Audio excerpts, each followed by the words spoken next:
Satu, dua.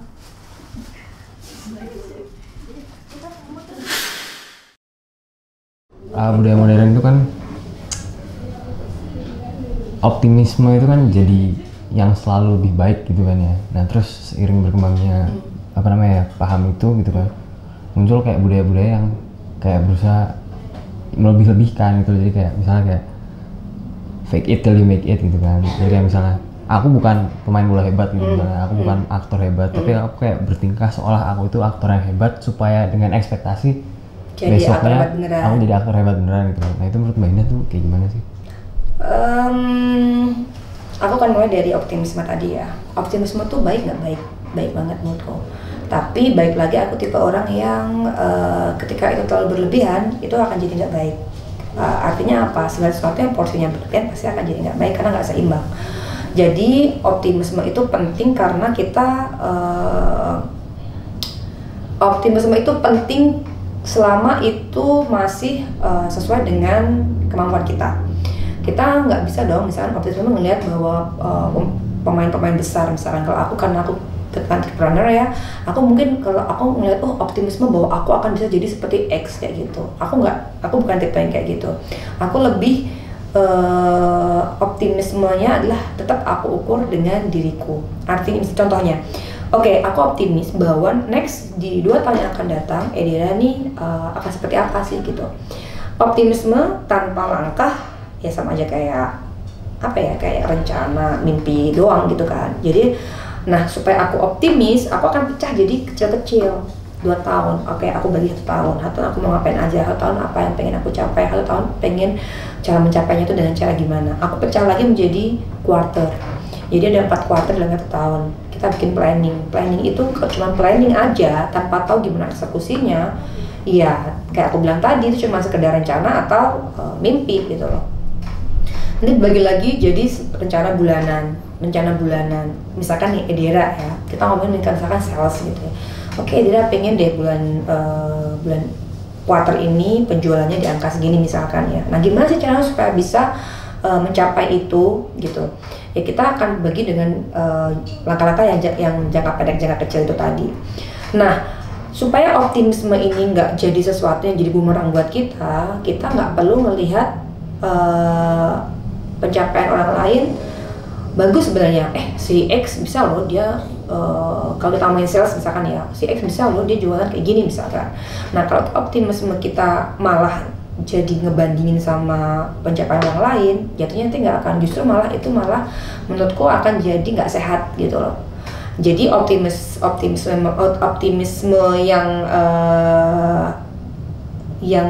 aku yakini adalah kepercayaan diriku bahwa aku akan bisa mencapai yang lebih baik daripada pencapaianku yang sebelumnya, dengan tetap berimbang bahwa yang namanya optimis itu tetap harus siap dengan adanya kejadian-kejadian yang di luar dari yang udah kita prediksi kayak gitu. Jadi optimis dong harus, karena kita pengen mencapai sesuatu.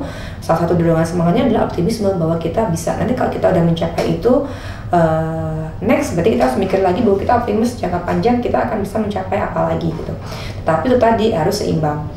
Nah kalau kita ngomongin gimana sih, boleh nggak sih kalau kita misalkan kita berapa ya? Bukan kita deh.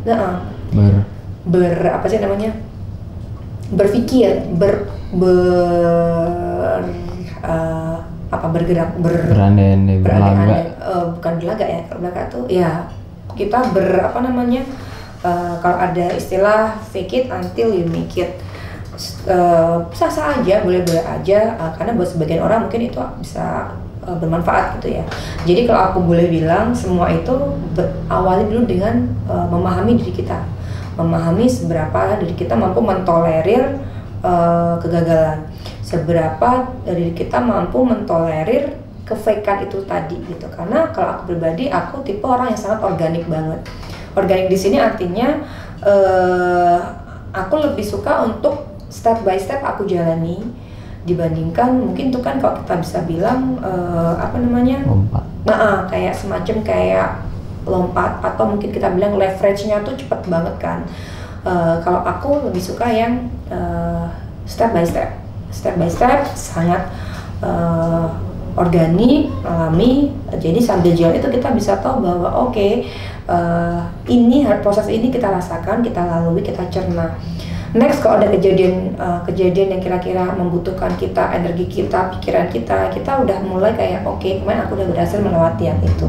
Kalau aku berhasil melewati yang ini dengan bijak, aku bisa ngambil pelajaran apa dari ini, kita akan jadi orang yang lebih dewasa. Nah, semakin seiring berjalannya waktu, kedewasaan kita itu sangat berpengaruh untuk, kalau aku kebetulan karena aku terjunnya di dunia bisnis ya, itu sangat berperan penting dalam segi pengambilan keputusan, how to treat people, kemudian gimana sih saat kita lagi meledak-ledaknya terhadap suatu, apa sih namanya, kalau lagi boom banget tuh, kadang kita kan kayak cepet deh ambil kesempatan ini, kadang kayak gitu kan. Tapi seiring dengan berjalannya waktu, aku pribadi, aku merasa bahwa semakin aku dewasa, aku semakin bijak untuk melihat apakah ini apakah hanya bermanfaat atau hanya memberi kita advantage-nya tuh hanya sampai di titik itu, ataukah bisa lebih luas, ataukah ini merugikan orang lain, dan berbagai macam. Nah, jadi balik lagi, kalau misalkan kita mau meyakini sesuatu, aku harap sih kita mau balik lagi ke diri kita, mengenal diri kita, sesuai nggak dengan kita. Karena buat apa sih kalau kita menjalani sesuatu yang bukan kita banget sebenarnya, tapi kita merasa bahwa ini mungkin effortku ya. Sekarang aku bukan berlaga ya, aku menganggap bahwa diriku sudah menjadi seorang pengusaha yang besar, supaya nanti aku jadi pengusaha yang besar beneran gitu. Kalau buat pribadi, kita nggak cuman nggak cuman aku takut gini loh, kalau terlalu dalam kita terlibat ke dalam kefakean tersebut, ya kalau kita bisa tetap masih mengontrol bahwa itu niatnya cuma untuk memberi kita optimisme. Ternyata kalau enggak, justru malah itu akan menjadi bumerang sendiri buat kita. Jadi apapun itu sah-sah aja, selama mungkin pendapat pribadi adalah seimbang mungkin. Untuk itulah kita butuh yang namanya iman, termasuk ketika kita sedang gimana kita how to say, kalau kita lagi pengen banget, menggebu banget terhadap sesuatu tuh apa namanya? Passionate. No, bukan. Ini yang lebih negatif, karena kita terlalu ambisius. Nah, jadi kalau misalkan apa sih yang bisa menjembatani diri kita dari sesuatu yang sifatnya sangat ambisius yang sampai udah negatif? Ambisi bagus kan, karena itu artinya kita jadi lebih punya terarah untuk mencapai sesuatu. Tapi kalau berlebihan itu jadi sesuatu yang kesannya jadi menghalalkan segala cara agar tercapai. Nah, buat pribadi itu tadi dengan cara menyeimbangkan tadi, dan kita butuh iman, karena iman itu kita akan baik lagi bahwa ketika kita diuji juga, iman itu juga akan bikin kita ngerasa bahwa ternyata aku juga cuma manusia biasa ya gitu loh. Seoptimisnya kayak apa, aku berusaha kayak apa, kita udah ketemu sama hal yang di luar kendali kita akan ngerasa jadi memang apapun udah seimbang, termasuk optimisme, termasuk tadi yang kamu bilang fake it until you make it or something, itulah itu, atau apapun caranya.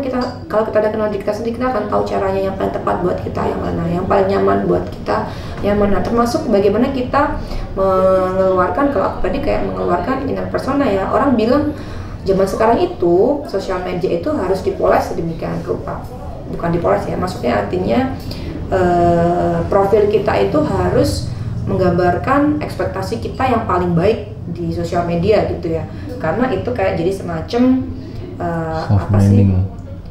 branding lah, orang bilang branding ya. Buatku branding sah-sah aja, karena juga memang banyak teman-teman yang nyaman untuk melakukan itu. Tapi kalau buat teman-teman yang nggak nyaman dan lebih nyaman untuk kayak buat kesehariannya aja, buat yang mungkin terkesan buat orang receh, tapi teman-teman nyaman, it's okay gitu loh. Jadi balik lagi kayak yang aku bilang tadi, bahwa mengenal diri sendiri adalah yang terbaik. Ketika kita nyamannya seperti apa, dan kalaupun kita ternyata pengen branding, karena dari situ kita ada mungkin yang mendapatkan pekerjaan dari situ, ada mungkin yang soft selling dari situ juga nggak masalah. Tapi ketika ternyata kamu ada tipe yang aku nggak suka nih, aku terlalu begini, aku pengennya apa adanya, ya juga bagus kok, karena menurutku itu selama nggak memberi, selama itu nggak apa namanya ya nggak memberi efek yang buruk buat orang lain tuh menurutku sah-sah aja ya. Jadi why not, ya kan? Ada lagi? Oke.